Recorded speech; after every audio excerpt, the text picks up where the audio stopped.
defendiendo a su rebaño. Un cantor que se presume mientras apacentaba sus ovejas, cantaba algunas alabanzas. Le gustaba esa vida de tener comunión con Dios. Y precisamente así se introduce al palacio cantando. No se sabe en qué momento él también se convierte en un matagigantes. Goliat, el guerrero que amedrentaba al pueblo de Israel, sucumbe ante ese pequeño pastorcillo de ovejas, desarmado, sin casco, sin escudo, con unas piedras apenas y una onda, pero con el poder de Dios en su lado. Sin embargo, encontramos que el círculo da vueltas, que la moneda tiene dos caras.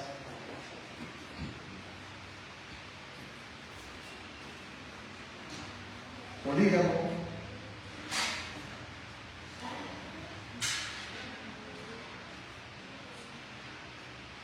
un tanto mentiroso, violador, descuidado en su familia y asesino. Así es que hay de todo en la vida de este hombre. No es de asombrarse entonces que en este salmo y en otros más lo vemos como amedrentado, como escondiéndose. Algunos piensan que este salmo lo escribió escondiéndose de su propio hijo Absalón, que lo perseguía porque había usurpado el trono. En el Salmo 130 encontramos palabras semejantes: de lo profundo a ti clamo, oh Dios. Y esa es la expresión. Es un clamor. A ti, oh Jehová, levantaré mi alma.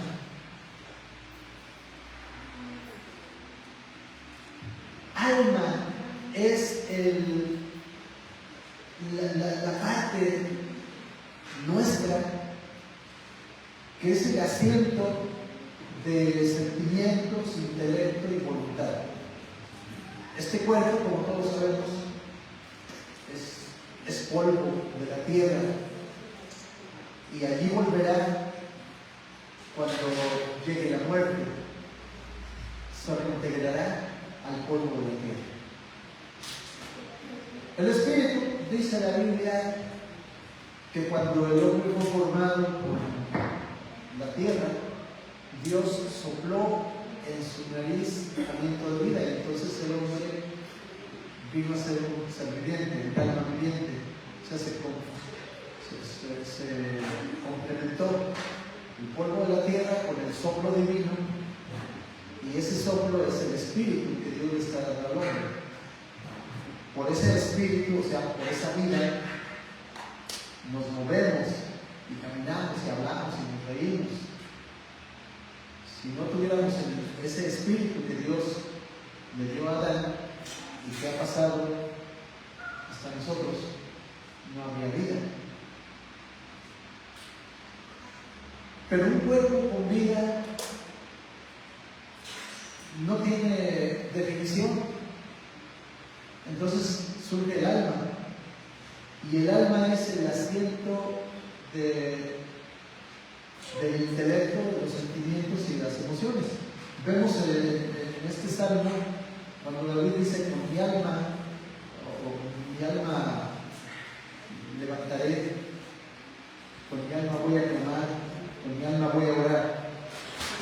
Incluye la vergüenza que siente en el versículo 1, la soledad y la aflicción del versículo 16, las angustias y congojas del versículo 17, todos esos son sentimientos propios del alma que se alejó y que vive lejos de Dios. Porque el pecado aleja de Dios.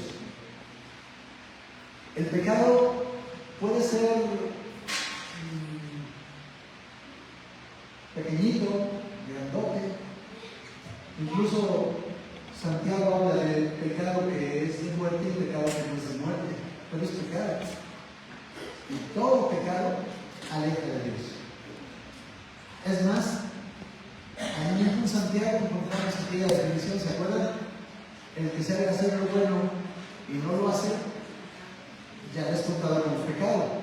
Entonces es un pecado pasivo, pero es pecado. No necesariamente el hombre debe de ser un adúltero o un blasfemo o un drogadicto para estar en pecado. Con el simple hecho de no hacer lo que tiene que hacer, con el simple hecho de no obedecer a Dios en lo que Dios dice que tenemos que hacer, ya somos pecadores. Así que el pecado mina la vida espiritual. Hace poco, en un consultorio médico, era un consultorio cristiano, de psicólogos, era todo un gabinete. Y llegó un hombre que había sido pastor o evangelista, no se aclara bien o quizá apóstol, con muchos problemas, se había vuelto agresivo, peleonero, agredía, contestaba feo, y entonces lo empezaron a tratar. Y resulta que después de un buen tiempo el diagnóstico era que estaba muy estresado, pero pasó ahora al área pastoral, al área espiritual. Un psicólogo, pastor, lo sienta ahí con él para platicar y le empieza a hacer preguntas tan sencillas como estas. ¿Está usted leyendo su Biblia todos los días? Pues, ¿y qué quería decir eso de pues, que a veces sí y a veces no? ¿Qué tan frecuente? ¿Cuándo fue la última vez que la leyó? De acuerdo. ¿Está usted orando todos los días? No. ¿Cuándo fue la última vez que usted oró? Y que no haya sido por los alimentos. De acuerdo. Datos olvidados ya.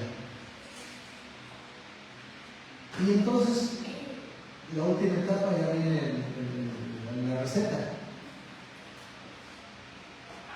Usted lo que tiene que hacer es leer su Biblia, orar a Dios, tener un buen trato con el Señor, porque ha perdido la paz de Cristo. Ha perdido el gozo de la salvación. Y David en el Salmo capítulo 51 es precisamente lo que dice: vuélveme el gozo de tu salvación. ¿Hace cuánto se perdió? Y déjenme decir aquí algo que puede ser para algunos de ustedes puede ser muy presente. Tuvimos nuestro congreso, el congreso de damas, ahí estuvimos trabajando, varios nos acompañamos para trabajar con mujeres. Y hermanos, recibir 10,000 damas o 10,000 personas, algunos piensan que hasta 15,000, fue un estrés, una frustración, algo tremendo, de veras. La fila era interminable y esta vez nos pusieron a ir pasando a la gente, no con su gafete, nomás era verso, gafete, pásale. No, con el celular, y los celulares se traban, y los celulares se les baja la pila, y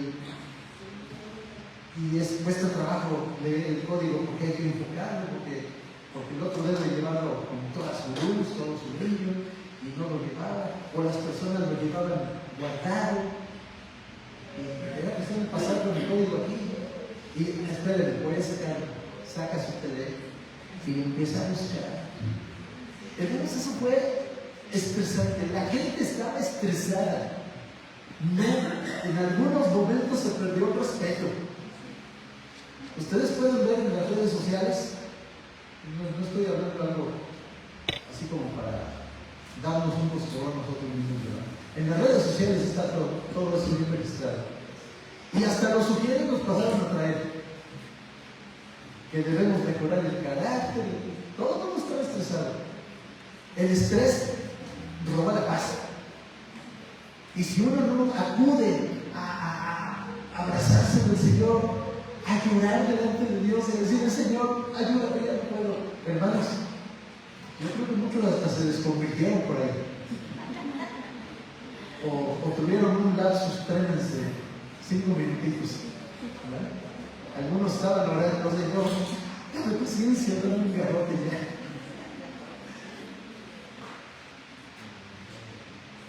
Imagínense entonces desconectarse del dador de la vida, del generoso Dios que te da la paz, que te da el gozo, que te da amor, que produce paciencia como fruto del Espíritu Santo. Imagínate, te desconectas poco a poco, sin darte cuenta, y cuando te das cuenta, ya no tienes nada de Dios. Y eso le pasó a David. Y yo creo que en un momento de esos así estaba. Y se acuerda que los sentimientos deben de depender de Dios. Por eso a ti, oh Jehová, levantaré mi alma. Dios mío, en ti confío.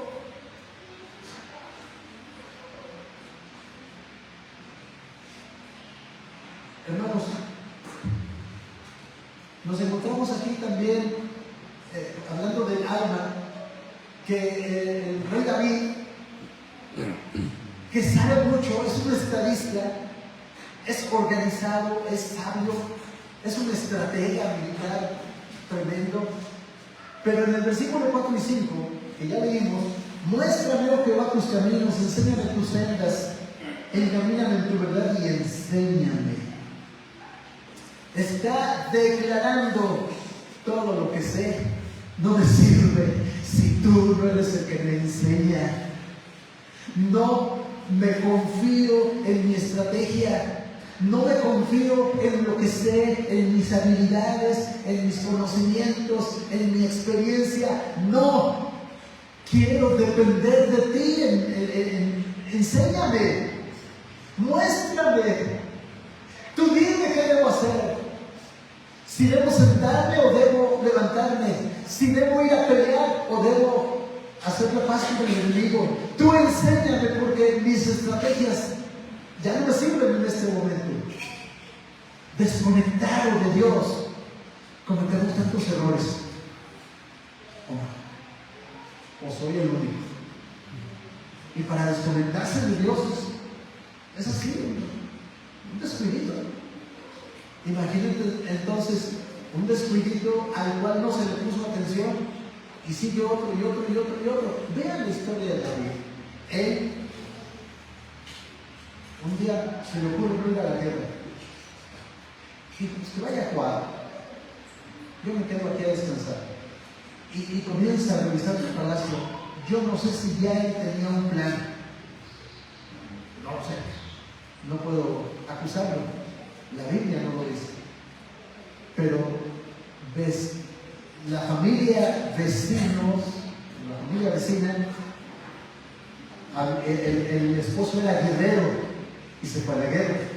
La esposa era joven, bella, y él fija su mirada ahí cuando ella se está bañando. Como es el rey, dice: tráiganmela. Y como ese rey ordena, pienso que la violó. Tal vez no, pero sí adulteró, hubo adulterio. Y luego para tapar su pecado, y entonces vean ustedes cómo fueron pasando los días y los días y los meses. Fue pasando el tiempo, se fue acumulando. Y para tapar su error, manda a matar al pobre hombre engañado que no sabía nada de él.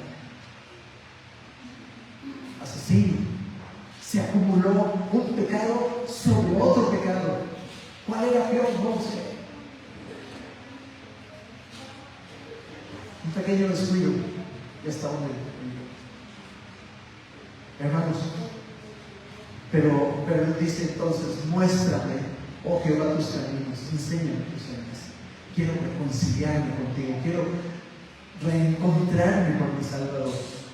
Pero ya no voy a depender entonces de mis conocimientos, de mi intelecto. Primero, renueva mis sentimientos, mis emociones, que están lastimadas, heridas, están torcidas. Y eso me hace caminar chueco. Y ahora quiero cambiar mi mentalidad. Quiero cambiar el conocimiento que depende de ti.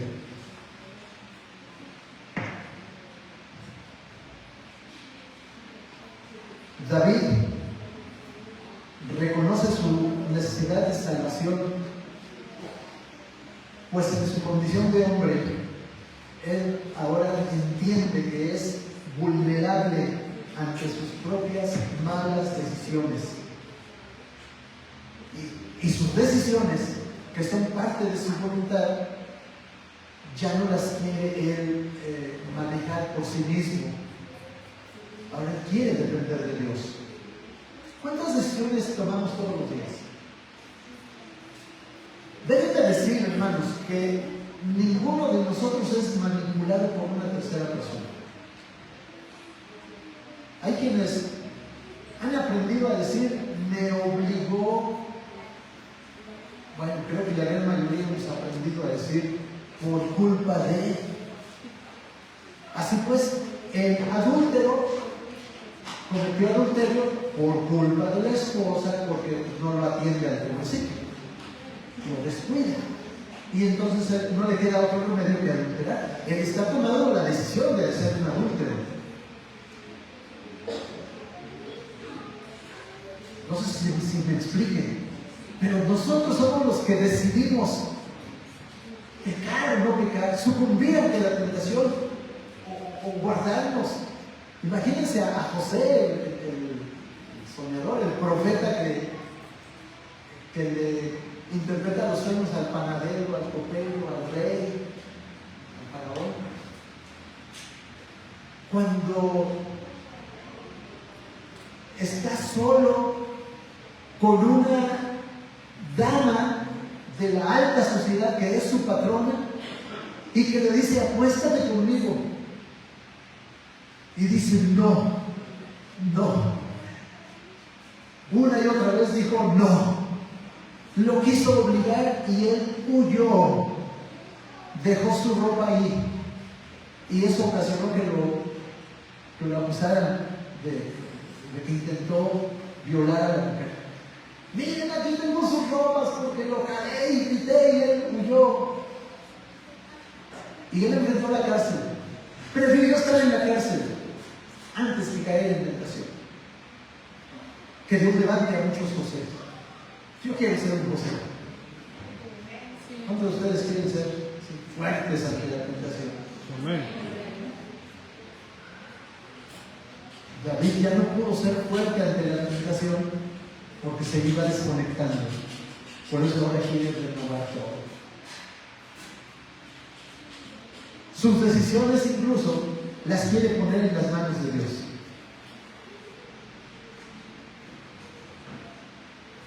Todas sus torpezas, sus equivocaciones, toda su autoconfianza, su descuido personal, su relajación moral, todo ahora lo quiere quiere poner en las manos de Dios. Dios ha dotado a todos los hombres de algo que se llama conciencia. No sé los psicólogos cómo definen esto, pero desde que yo soy niño hasta la fecha tengo algo ahí que se llama conciencia. Y usted ve a un niño chiquito, no sé, de 2 años, 3 años, y tiene conciencia. Porque mamá le dice, no hagas esto, y él lo hace. Y luego, ¿cómo descubren las mamás al niño cuando hizo una travesura? ¿Cómo lo descubren? Porque el niño se anda escondiendo, anda así como... Ustedes no lo saben, pero ustedes lo hacían. O sea, la conciencia acusa al niño, y por eso el niño como que se esconde, como que... Luego la mamá dice, ya lo hizo.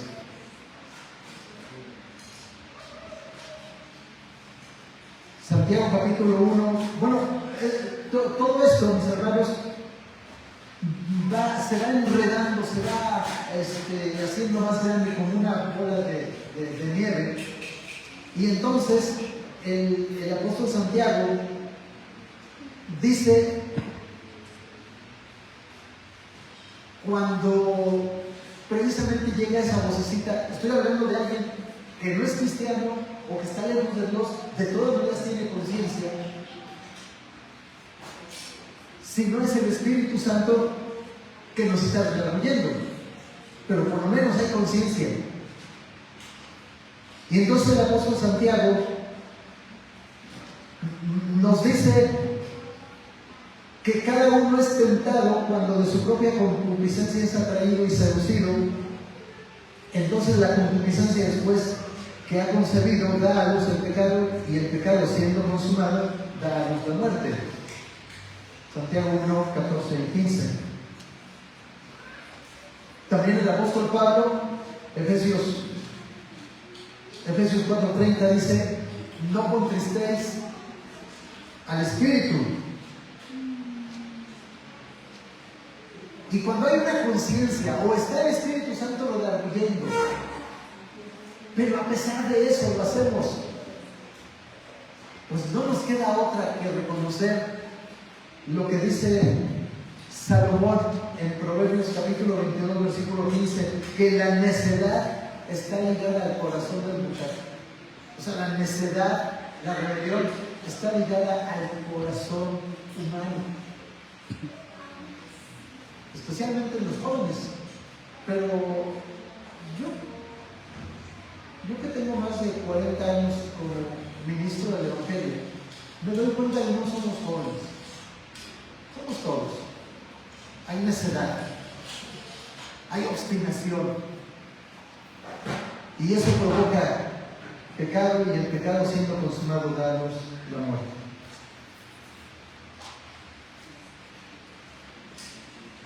Por eso David quiere entregarle al Señor nuevamente sus emociones, su intelecto y su voluntad. Mi alma va a levantarse para hablar con Dios. Clamo con toda el alma. Y Jesús dijo que debemos de amar al Señor con todo nuestro corazón, con las fuerzas, con nuestro entendimiento. Está hablando del alma. Pero cuando ya nos habla así, entonces se incluye todo el ser, espíritu, alma y cuerpo. Nadie debe de culpar a nadie de sus propios actos. Si cometiste un error, si cometiste un pecado, porque tú lo quisiste hacer. Porque decidiste no luchar contra él. Porque decidiste hacer caso omiso a la conciencia. Pero si hablo con cristianos, tengo que decir, decidiste o decidimos contristar al Espíritu Santo. Que Dios nos guarde. Que Dios nos guarde. Hay una poesía de Amado Nervo, algunos la conocen, se llama En Paz. Ahí me gustó muchísimo. Solo diré una frase. Que él en su poesía dice que a nadie le va a echar la culpa. Y dice así: porque veo al final de mi rudo camino que yo fui el arquitecto de mi propio destino. Si la vida andaba mal, es porque Él se lo buscó. Él así lo decidió. Si nosotros caemos en pecado, cualquiera que sea, es porque nosotros tomamos esa decisión. No es la tentación que nos llama. No es culpa del hermano, la hermana, el papá, el tío, el trabajo, el patrón. No es culpa ni siquiera del gobierno. Menos del gobierno, no tiene que ver en eso. No culpemos a nadie. Somos nosotros los que estamos labrando nuestro propio destino. Y en consecuencia, David se reconoce a sí mismo como un hombre pecador desde su juventud. Pero pide al Señor así: de los pecados de mi juventud y de mis rebeliones no te acuerdes. De esta manera, nuestra convicción que hoy debemos entender con urgencia. Solo en el Señor hay perdón de pecados. ¿Se acuerdan que esa es la segunda razón por la cual debemos confiar en Él? Es notable que David, aún viviendo en plena época de los sacrificios y de los holocaustos, ahí estaban los sacerdotes, ahí estaba el tabernáculo, todavía se construía el templo, pero había un tabernáculo, había sacerdotes, había levitas y había sacrificios al por mayor. Era un número tremendo de becerros que todos los días se sacrificaban. Una sangre que yo no tengo idea cómo les parecía tan fácil. Porque nada más era que con mojar sus dedos y hacer ciertos rituales, ¿no? O nada más era meter unas ramitas y hacer ciertos rituales en las puertas o con las personas. O sea, no era que agarraban la sangre y la derramaban. Entonces, ¿dónde quedaba tanta sangre? No lo sé, no lo he investigado. No sé si alguien ya tiene una respuesta, pero lo que sí quiero decir es, mis hermanos, para David era muy común los sacrificios. Que el pueblo llegaba ante el sacerdote, llegaba con el animalito, ponía sus manos y decía algo así como: tú me representas ahora, tú vas a pagar por mis pecados, y lo degollaban, y el pobre animalito pagaba por sus pecados. Pero David tenía una mente mucho más allá, porque era profeta, y él sabía que los holocaustos no servían de mucho. Así es que él dice en el Salmo capítulo 51: no quieres holocaustos que yo os daría. Los sacrificios los que Dios acepta, son los sacrificios de alabanza. Entonces David entiende perfectamente que estos no pueden limpiar la vida de nadie. La naturaleza humana es de pecado continuo. El mayor problema de la humanidad es el pecado. El mayor problema de la iglesia es el pecado. El mayor problema de la nación es el pecado. El mayor problema de cada uno de nosotros, a título personal, es el pecado. No es el diablo que tienta, el diablo que es muy gandalla, no son los demonios que le sirven, no son los demonios que la agarran contra nosotros. No, el mayor problema nuestro, a título personal, a título iglesia, a título familia, a título nación, se llama pecado. Y la única solución para el pecado es Jesucristo. Hoy en día se ha vuelto muy sutil esta trampa llamada pecado. Hemos aprendido, y no de parte de Dios, la Biblia no nos lo enseña, pero hemos aprendido que el pecado se puede clasificar en grande, pequeño, muy grave, no tan grave. De pronto hasta hemos aprendido a convivir con él, creyendo que no habrá consecuencias, porque Dios es bueno, porque todo el mundo lo hace, o porque está de moda.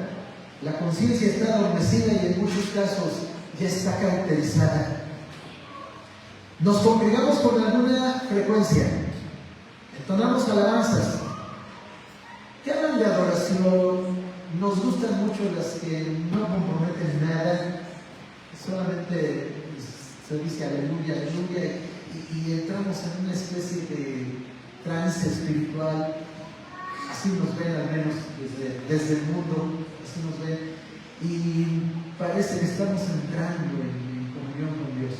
No es más que un adormecimiento de la conciencia, porque a decir verdad, en la iglesia habíamos perdido cantar himnos, cantar cánticos doctrinales que digan verdades.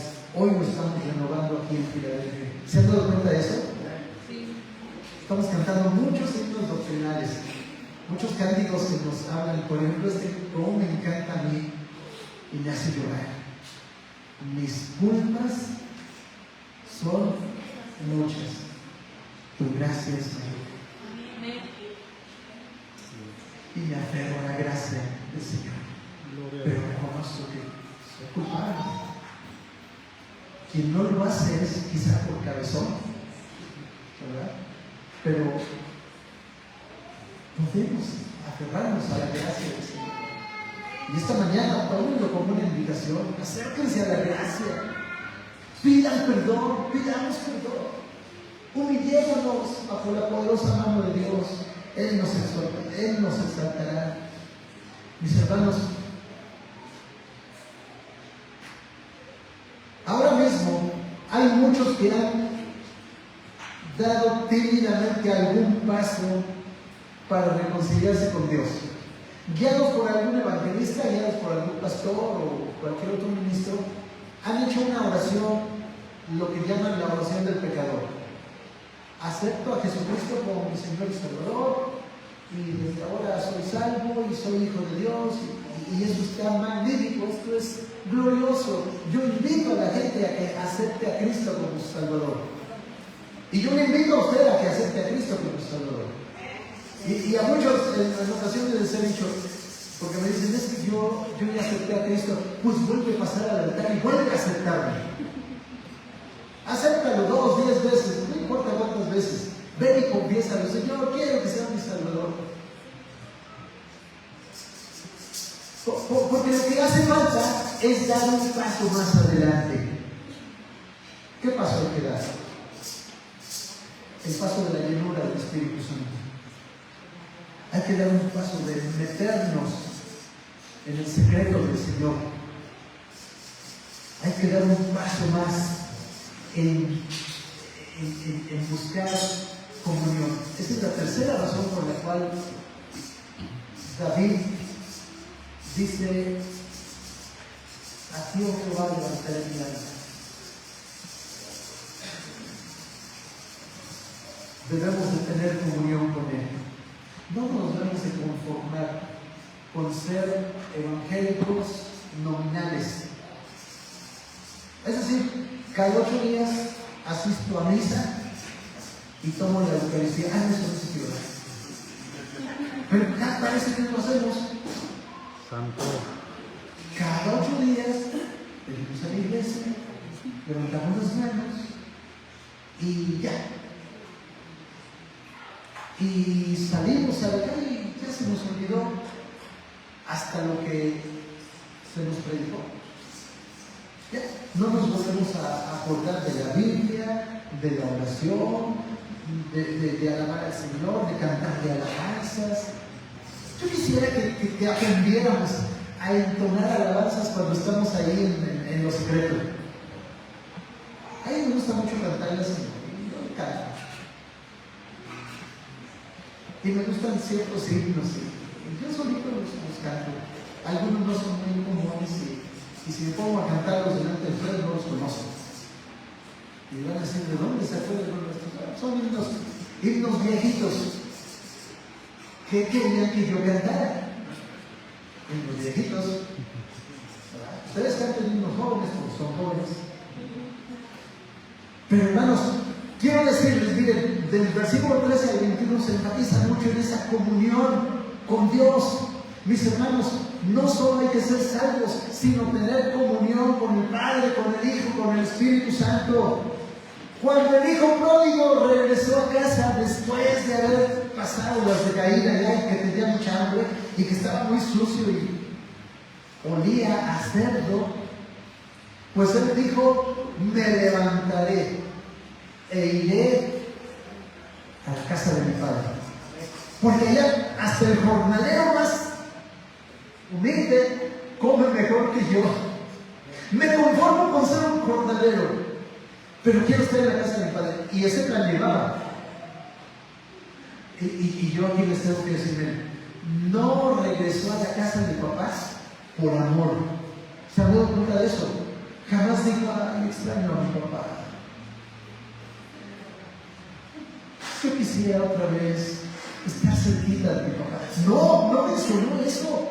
El puro interés, así como muchos de nosotros somos salvos por el puro interés de que la vida eterna y perdón de pecados, pero muchas veces no nos nace el amor por el Señor.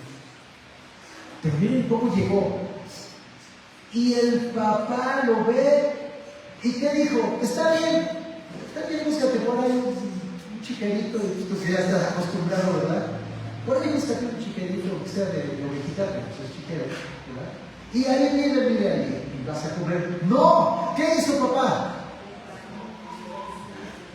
Preparó fiesta al becerro más gordo, le preparó el anillo, obviamente es de oro para su dedo, y preparó un gran banquete y dijo: váyanlo y cámbienle sus ropas, y estas tírenlas ya, quémenlas, pero lo trajo a la comunión familiar. No dijo, o sea, aunque ese era el plan y el conformismo del muchacho, papá no dijo: está bien, ahí quédate como tú quieres. No, prácticamente lo obligó a que entrara nuevamente, y eso quiere hacer Dios conmigo, eso quiere hacer Dios contigo, eso quiere Dios hacer con los jóvenes, y eso quiere hacer Dios con las señoritas, y eso quiere hacer Dios con todos nosotros. No te conformes con ser un evangélico diría un hermano carocho, ¿verdad? No. Busca tener comunión, porque el Padre es lo que quiere, tener comunión con sus hijos. Y poner. Oigan, hermanos, qué distinción.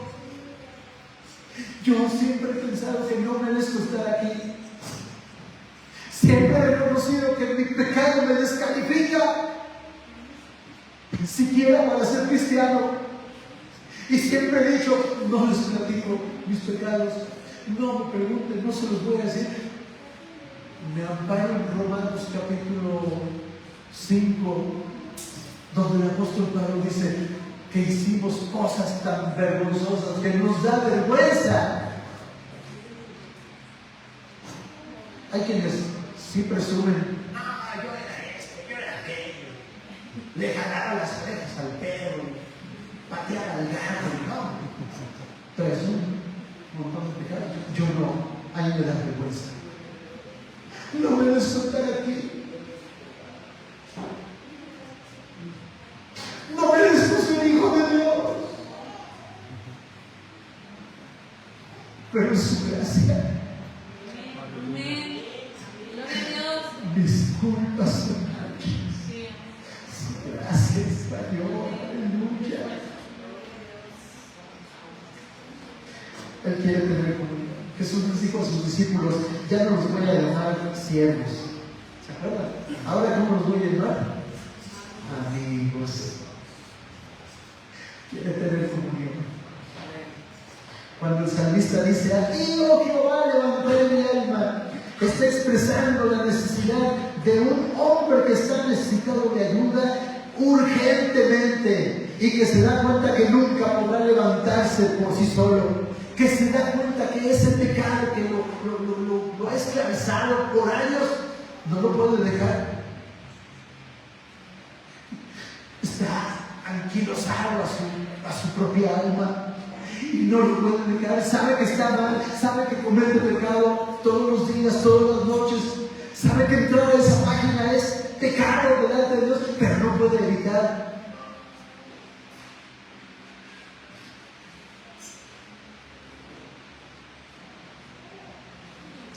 Y ese hombre se da cuenta de su gran necesidad y dice: no puedo solo, por eso levanto a ti mi alma, ayúdame.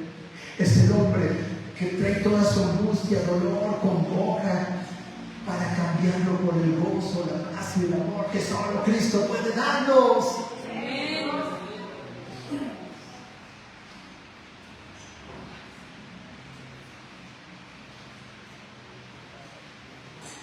Mis amados hermanos,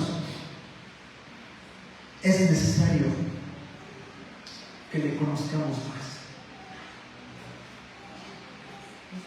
Hay una escena después de que arrestaron a Jesús. Una escena que llama poderosamente mi atención. Reflexionemos en ella.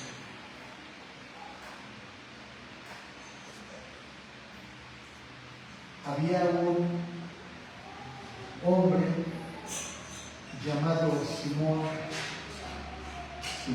hijo de Jonás, que había prometido defender a Jesús. Incluso hizo un intento cuando sacó su espada, una espada que podía esconderse aquí, y cuando pudo, con esa lastimó a Malco, al siervo del sumo sacerdote, le cortó una oreja. No vayan a estar pensando que era una espadota de esas que se sacaban aquí los a pelearse, no. Era muy escandalosa una espada así. Era algo que se guardaban aquí. Y la saca y la tiene escondida aquí en el brazo, algo más pequeño.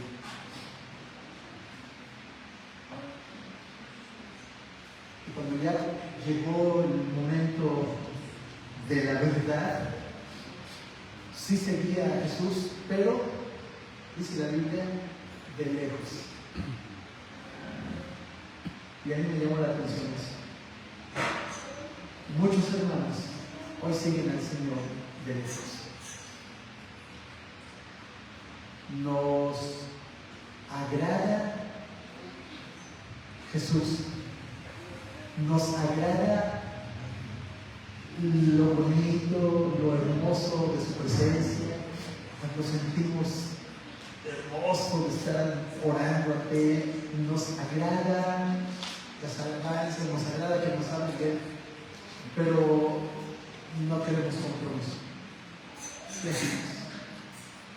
Nos llamó una hermana hace días, le llamó a mi esposa y le dijo: hermana, quiero servir como mujer, porque quiero estar en el Congreso. Y le dice mi esposa: bueno, pues lo consultó conmigo y le dije: háblale de los horarios. Necesitamos gente comprometida desde las 7:30 de la mañana hasta las 9 de la noche. Y le dijo: hermana, ¿cuál sería tu horario? Y le dijo: este horario. Y le dice: ay, no, entonces no puedo ir. Yo quería ir de 11 a 12:30. De 11 a 12:30.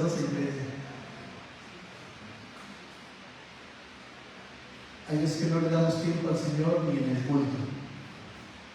Si el culto, que es maravilloso, porque el culto de hoy va a ser maravilloso, porque Jesús va a derramar ese poder, pero nomás estamos así. Y por ahí le empiezan a decir al pastor, como ahorita ya oí unas voces: ¡Faraón! Deja ir a tu pueblo.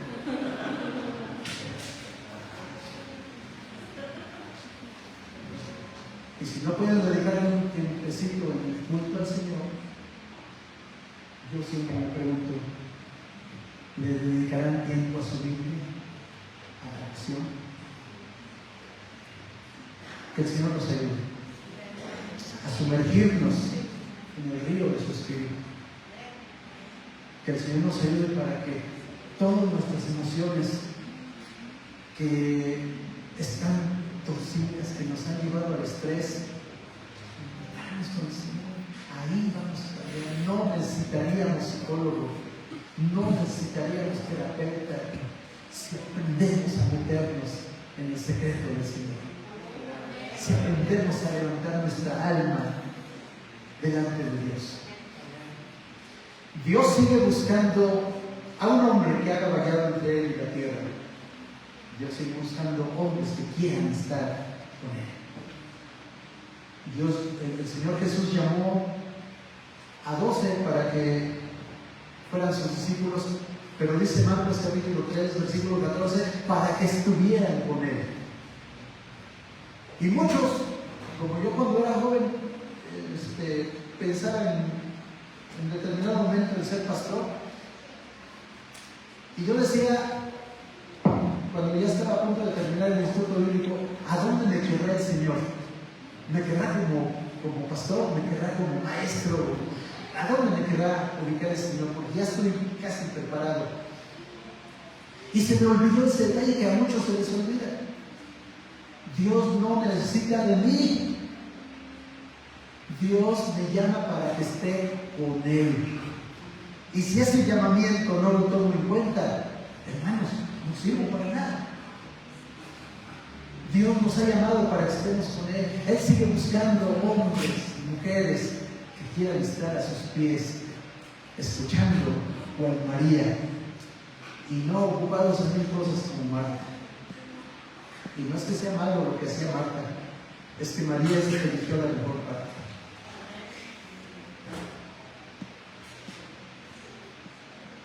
Solo algunos se han atrevido a venir a Él para tener comunión íntima con Él. Muchos tienen hambre, pero no quieren venir a Él por temor a perder su identidad, o por miedo a perder su status quo, o por cualquier otro temor.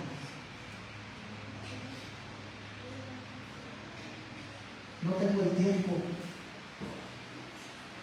me van a quitar mis recursos, y que hago mi trabajo, perdería yo mi trabajo. Y hay esas luchas. Pero hoy yo tengo que hacer el llamamiento. Hermano, ¿quieres hacer un nuevo trato con Él? Déjenme ver al menos la reacción. ¿Quién de ustedes estaría dispuesto a hacer un nuevo trato con Él? Y decirle, a ti Dios levantaré mi alma. Aleluya. Yo quiero hacerlo otra vez. Yo quiero hacerlo. Hoy en la madrugada lo hice, pero lo quiero hacer otra vez. Y mañana lo quiero hacer otra vez. Y toda la semana lo quiero volver a hacer. Porque si nos metemos en el secreto de Jehová, las cosas van a cambiar. Las cosas van a cambiar. Ahí sí van a cambiar. Yo quiero decirte de parte de Dios, ven, lo necesitas. No dejes pasar el tiempo.